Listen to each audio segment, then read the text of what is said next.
Hello friends welcome back to my channel आइसर बर' channel नोंथांमोनखौ बयखौबो बरायबा हरनाय थाबाय आरो लोगोसेनो दुर्गा फुजानि गोजोन हामलायनायखौ नोंथांमोननिसिम बयनिसिमबो आंनि गोसो गोरबोनिफ्राय गोजोन हामलायनाय बावहरनाय थाबाय दायो नोंथांमोना माबोरै दङ आसा खालामो बयबो मोजाङैनो दङ लोगो नोंथांमोन आं फंनैसो बाथ्रा बुंनो सानदों बेवहाय माबाफोर गेना गोरोन्थि जायोब्ला नोंथांमोन आंखौ निमाहा हो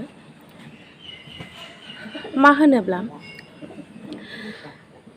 दायो ओरैबायदि मोनसे जाथाय सोलिबाय थादों माने गथ'फोरखौ नागारना थांनाय हौवाखौ नागारना थांनाय माने बेफोरबायदि जानो हमो गथ'खौ गावा उदैयावहाय गोरबोआव लानानै 9 मान्थ 9 मान्थ गोरबोआव लानानै जोनोम होयो बेसेबा दुखु खस्थ'नि गेजेरजों बिमा माहारिया गावनि जोनोम होनाय गथ'खौ नागारनानै गावनि फिसायखौ नागारनानै गुबुन हौवा जहैयो मानि थाखाय बेफोरबायदि खालामो नोंहा मा फिसायनि फारसे गथ'नि फारसे इसेबो अननाय गैया नामा बेफोरबायदि खारलाबायनो हा ना मोनजायाखैसो ना मोनलोङाखैसो नोङो फिसायनि न'खराव आरो मोनजायाखैब्लाबो मोनजादोंब्लाबो मानो खारनांगौ जाखो हाबा जाबाय नों बे फिसायजों बे फिसायखौ नों जुगे जुगे गावनि जिउ होननानै साननांगोन गावनि संसार खुंबाय जेला बै हौवायानो नोंनि गासैबो सुखु दुखु नों गासैयावबो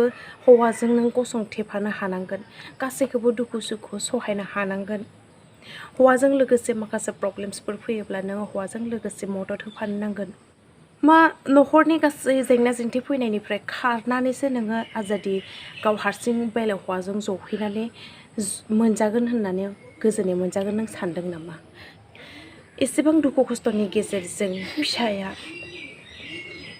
खस्थ' खालामनानै लाबोयो नोंखौ जाहोदों लोंहोदों फिसायफोरखौ फेदेरदों फोलावदों मानोथो इसेबां खारनांगौ जाखो लोगो नोंथांमोन बेफोरबायदि इसेबां अनथावना गथ'फोरखौ बोरैहाय नागारनो हाखो बै खारग्रा बिमाफोरखौहाय बुंदों बिमा नङासो नोंसोरो बिमानि मुङावहाय नोंसोर हांगार खामग्लिनाय हांगारसो नोंसोरो इसेबो अननाय गैया नोंसोर अन्थाव बाथाव आहार जानाय गथ'फोरखौहाय नागारनानै नोंसोरो गुबुन हौवा जहैनो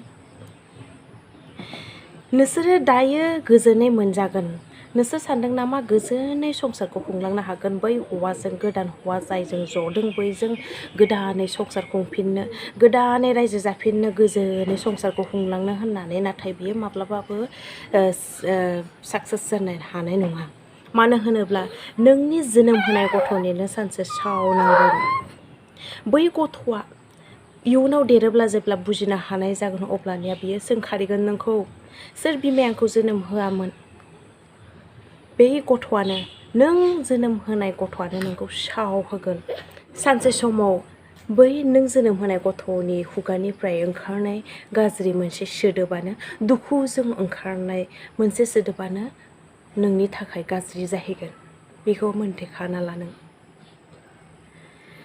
भिडिअसफोरावहाय नुयोब्ला इउटुबफोराव फेसबुकफोरावहाय माखासे भिडिअसफोर फिसाखौ नागारनानै थांनाय आहार जानाय गथ'खौ नागारना थांनाय आलाय सिलाय 3 बोसोर 4 बोसोर जानाय गथ'आ आहार नागारनो हायै गथ'फोरखौ नागारनानै थाङो आलाय सिलाय गाबनानै लायो गथ'फोरा आइ नों बहा दङ बहा थांखो जोङो नोंखौहाय गोनांथि जादों होननानै बेसेदि हांमा सुराब सुराब गाबनानै नोंनि थाखाय नोंखौहाय मोनफिननायनि आरज गाबहरो नोंनिसिम नाथाय थेवब्लाबो नोङो बैफोर अनजालु गथ'फोरनि अन्थाव बाथाव गथ'नि अननायखौलाय नों बोरै मोनथिनो नों सासे बिमा जानो हाया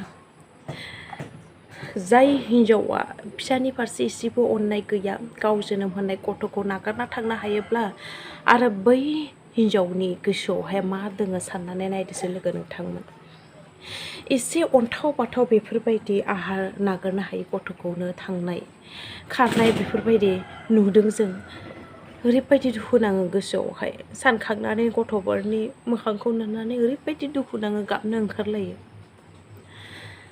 नोंसोर गावनि गोसोनि लुबैनाय हास्थायनायल' जेबो गैया नोंसोरनि खर'आवहाय साननो हानाय मेलेम गैया नोंसोरनि खर'आव खालि गावनि गोसोनि लुबैनाय हास्थायनायखौल' सुफुंनो नाजायो नों बायदि बिमाया नोंखौ बिमा होनना बुंजाया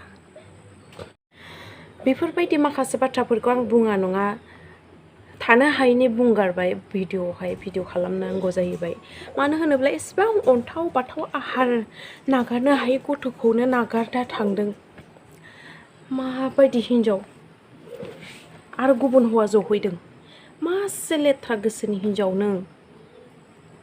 जाय खारदों बे हिन्जावखौहाय बुंदों। नोंसोर सासे सानै आखल गाज्रिनि थाखायनो आखल गाज्रि दिन्थिनायनि थाखायनो जों हिन्जाव माहारिफोरा बयबो मानसिफोरजों बुंजानो मोनसै हिन्जावफोरखौ फोथायजालालै दाना। हिन्जावफोरा बांसिनानो गुबुन हौवाजों लाइन मारिग्रा, गुबुन हौवा लाग्रा, गुबुन हौवाफोरखौसो नागिरग्रा जाबाय गावनि हौवा थासेयावबो गावनि फिसा थासेयावबो बेफोरबायदि होननानै बुंजानो मोन्दों। जोबोद लाजिथावना बाथ्रा। नोंसोर सासे सानै आखल गाज्रि दिन्थिनायनि थाखायनो जों हिन्जाव माहारिया बिब्दि मुं मोननांगौ जाहैदों।